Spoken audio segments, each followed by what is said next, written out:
Hey everybody, Hunter back again from Showtime Studios. We're going to do part number 6 of the build tutorial.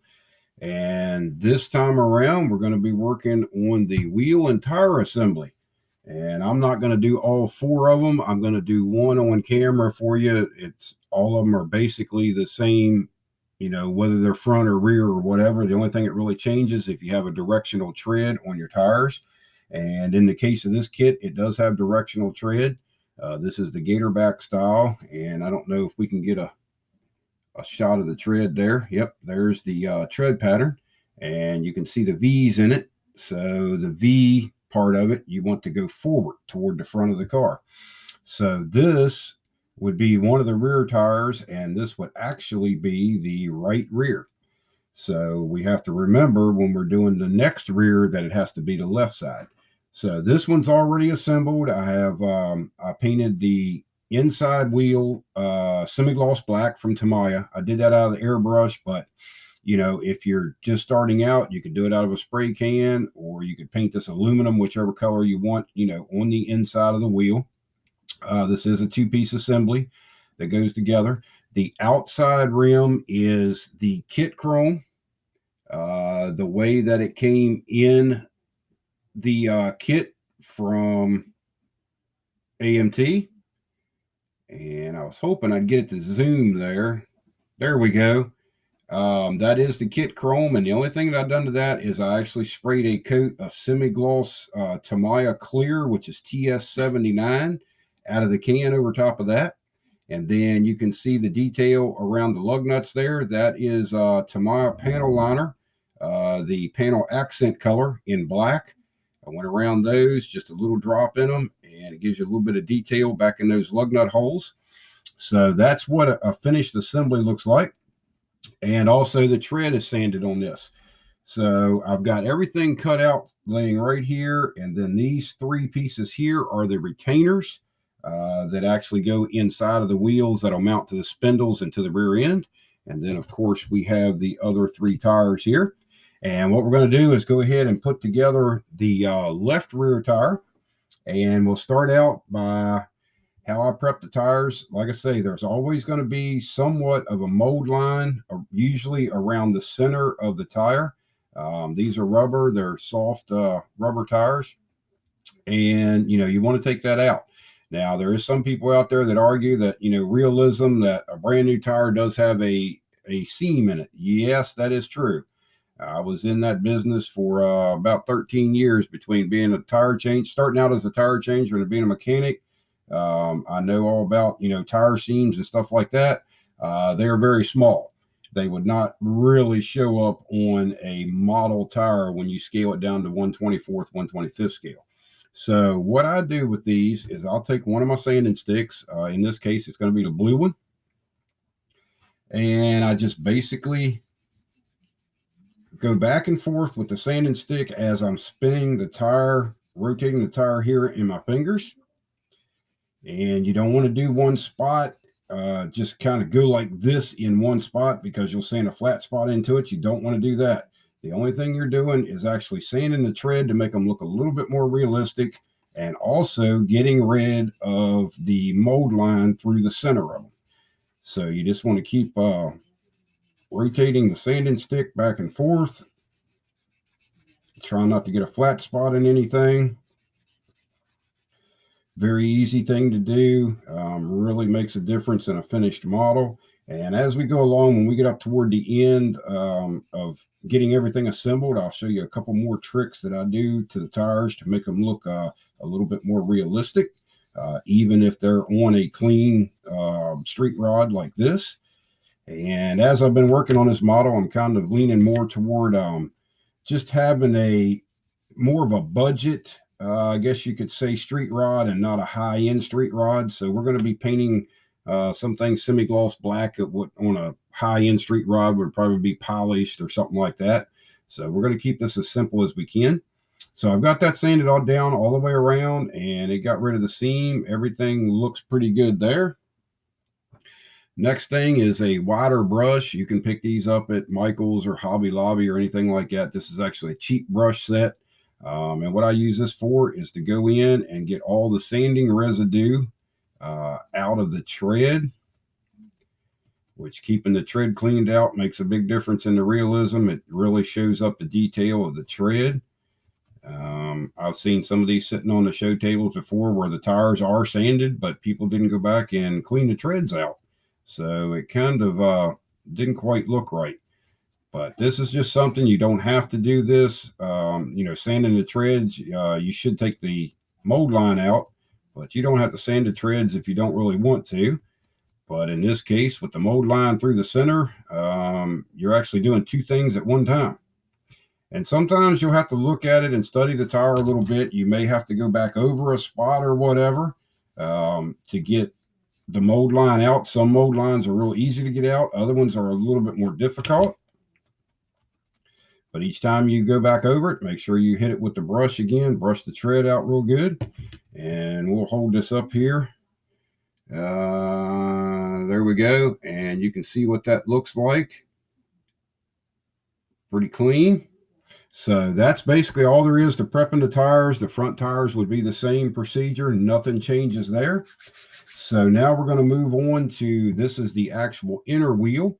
And I painted this with semi-gloss black. And as you see, I didn't paint in here where it goes inside the tire. You could brush paint this if you wanted to. You can spray can it. You can use an airbrush on it, whichever way you want to do it. But in the instructions for the other rear tire, we have a retainer piece. And that's this piece right here. Now, what they want you to do is set this retainer into the wheel. And what that'll do, if you don't, and you don't glue this, it says, where is it on here? Wheel retainer, do not cement. What they want you to do is put that in there so that the wheels will spin. Well, I'm not a big fan of spinning wheels on a model.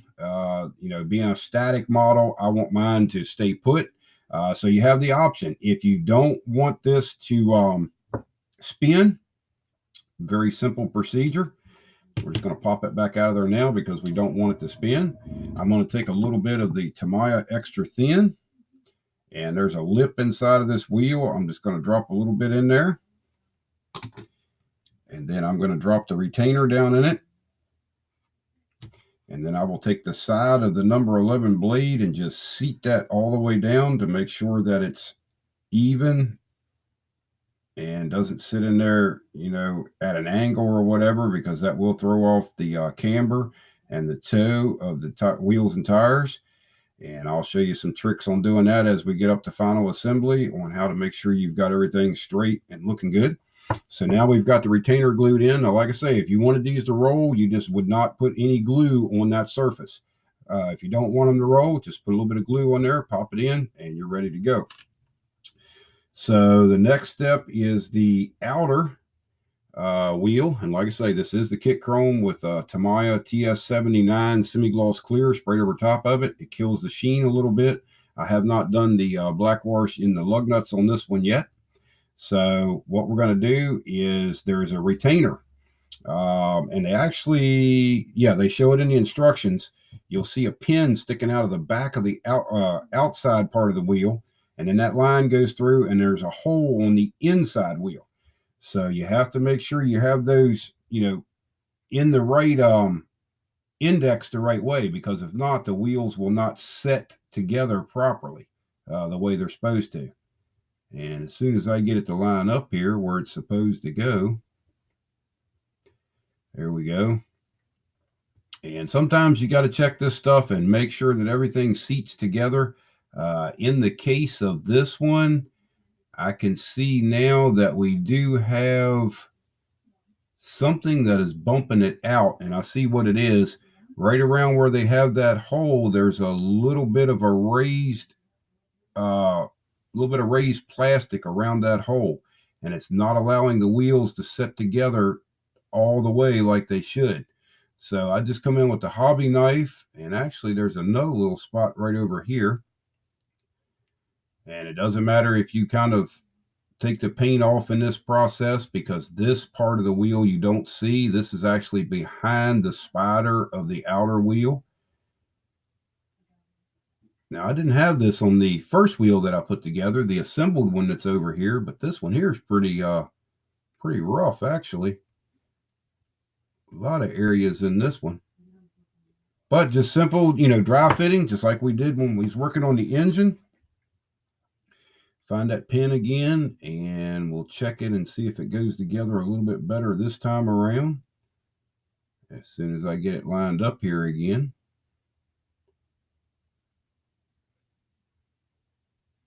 It's there somewhere. There we go. We're getting closer. Okay, now I've got all that shaved down, and I noticed that it's still not dropping all the way into place. So that tells me that most likely this hole here needs to be opened up just a little bit. So I'll just stick the hobby knife in there and just spin it. You can also do that with a drill bit or something like that, but if you got the hobby knife laying there, it's real quick to do it that way. And we're going to set that back together and see if everything lines up now.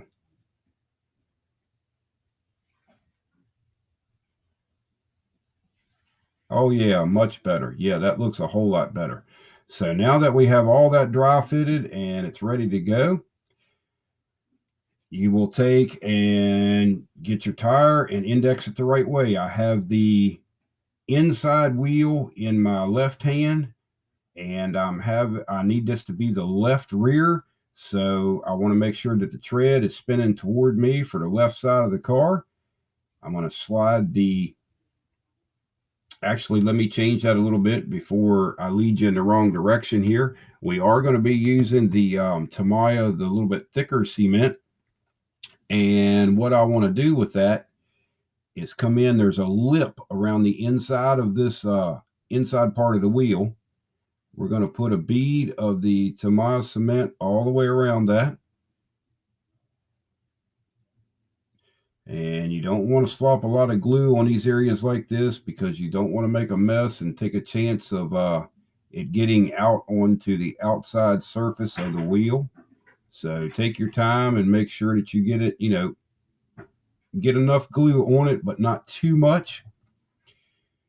And we're going to sit that right over here for right now. Now what I want to do is I want to index my wheel or my tire the right way. Okay, now what we're going to do is take the outside of the wheel and we're going to slip that into position. Now remember, we have that pin in there that lines up the wheel, and that pin, let's see if I can get up here and get a view of it.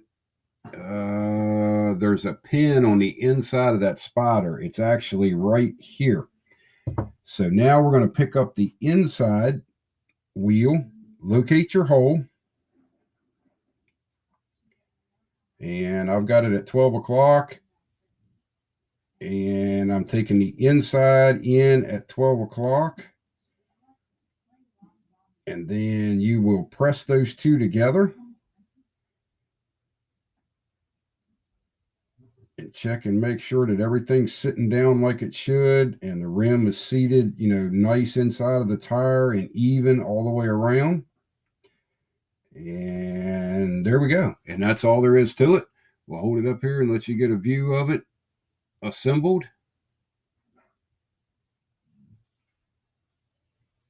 Maybe not. There we go.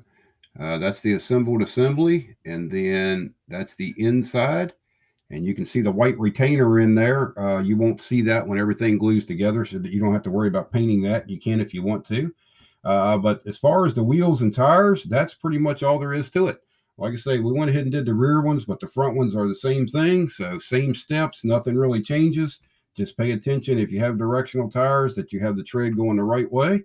And that's about all there is to the wheels and tires in this kit. And that's pretty normal for most kits. Some kits don't have directional tires, so you can kind of flip them in or out.